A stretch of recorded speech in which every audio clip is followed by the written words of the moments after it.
अस्सलामु अलैकुम वरहमतुल्लाहि ताला वबरकातुहू। सामीन इकराम, आजकल देखा जाता है नौजवान ख़ास करके, चाहे वो लड़कियां हों या लड़के हों, बहुत परेशान रहते हैं चेहरे की तरफ से। किसी के चेहरे पर दाने निकलते हैं, किसी के दाग हो जाते हैं, किसी के चेहरे पर धब्बे हो जाते हैं, किसी के कीलें निकलती हैं, मुँह से फोड़े फुंसी। इन सब चीज़ों से आजकल नौजवान ज़्यादातर परेशान हैं और दवाइयाँ भी करते हैं, लेकिन ये ख़त्म ही नहीं होने पर आते हैं। तो मैं एक वजीफ़ा, एक दुआ ऐसी बताने वाला हूँ आपको कि जिससे आपका चेहरा बिल्कुल साफ़ हो जाएगा और आपका उसको अच्छा रिज़ल्ट मिलेगा। आपको दवाई करने की भी ज़रूरत नहीं पड़ेगी। तो वीडियो को आखिर तक देखें, स्किप ना करें, साथ ही में बेल आइकन दबा लें। चैनल पर नए हैं तो सब्सक्राइब कर लें, क्योंकि इस तरह की दीनी मालूमात से मुताल्लिक छोटी छोटी वीडियोज़ हम इस चैनल पर अपलोड करते रहते हैं। तो आइए हज़रात, मैं आपको वजीफ़ा और दुआ बताता हूँ जिससे आपको बहुत जल्द इंशाअल्लाह अज़्ज़ा वजल फ़ायदा मिलेगा। तो सबसे पहले आपको क्या करना है, आपको 5 वक्त की नमाज की पाबंदी करना है, यानी 5 वक्त की नमाज पढ़ना है।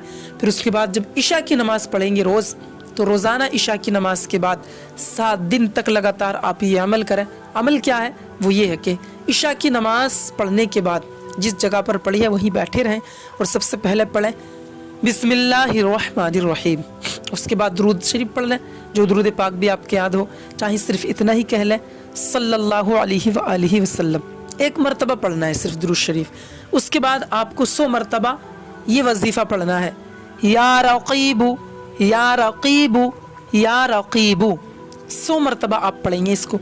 फिर उसके बाद आपको दुरूद शरीफ फिर आखिर में पढ़ना है जब 100 बार मुकम्मल हो जाए। फिर उसके बाद आपको दम कर लेना है अपने हाथों पर, यानी अपने हाथों पर फूंक लें। फिर उन दोनों हाथों को अपने चेहरे पर मलें, यानी कि अपने चेहरे पर फेर लें। 7 दिन तक ये अमल करें, इंशाअल्लाह अज़्ज़ा वजल आपका बहुत जल्द चेहरा साफ़ होता नज़र आएगा। और इसके अलावा कुरान पाक की चंद ये आयतें हैं, इसका भी आप अमल कर सकते हैं। वो ये है कि आपको इशा की नमाज़ पढ़ने के बाद अपनी उसी जगह पर बैठे रहना है जहाँ पर नमाज अदा की है, और सबसे पहले बिस्मिल्लाहिर्रहमानिर्रहीम पढ़ें। उसके बाद आप हज़रात दुरूद शरीफ पढ़ें, जो दुरूद पाक भी आपके याद है। फिर उसके बाद अऊज़ु बिल्लाहि मिनश्शैतानिर्रजीम बिस्मिल्लाहिर्रहमानिर्रहीम। ये पढ़ने के बाद आप ये पढ़ें, ये वाली आयत है, इन्ना अरसलनाका शाहिदन व मुबश्शिरन व नज़ीरा लितुमिनु बिल्लाहि व रसूलिहि व तुअज़्ज़िरूहु व तुवक्किरूहु व तुसब्बिहूहु बुक्रतन व असीला इन्नल्लज़ीना युबायिऊनका इन्नमा युबायिऊनल्लाह यदुल्लाहि फ़ौक़ अयदीहिम।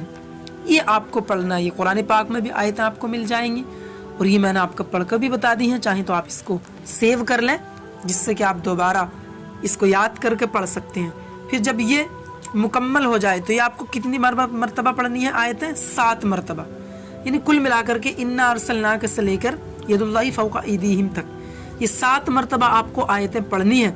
7 मरतबा पढ़ने के बाद फिर आखिर में दुरूद शरीफ पढ़ करके ऐसे ही हाथों पर फूंक लें, दम कर लें। फिर उन हाथों को चेहरे पर मलें। इंशाअल्लाह अज़्ज़ा वजल आपके 11 दिन के अंदर अंदर, ये अमल जो है 11 दिन लगातार करना है, 11 दिन के अंदर अंदर आपका चेहरा साफ हो जाएगा। और मैं तो कहता हूँ जो माँ और बहनें परेशान हैं दाग से, धब्बों से और दानों से, फोड़ों से, फुंसी से, एक बार इस अमल को ज़रूर कर लें। पहला वाला जो अमल है वो 7 दिन का है सिर्फ, और दूसरा वाला 11 दिन का है। इंशाअल्लाह आपका चेहरा बिल्कुल ठीक होता नज़र आएगा। और जब ठीक हो जाए तो मेरे लिए दुआ कर देना, अल्लाह पाक मुझको भी जज़ाए खैर अता फरमाए। अस्सलामु अलैकुम व रहमतुल्लाह।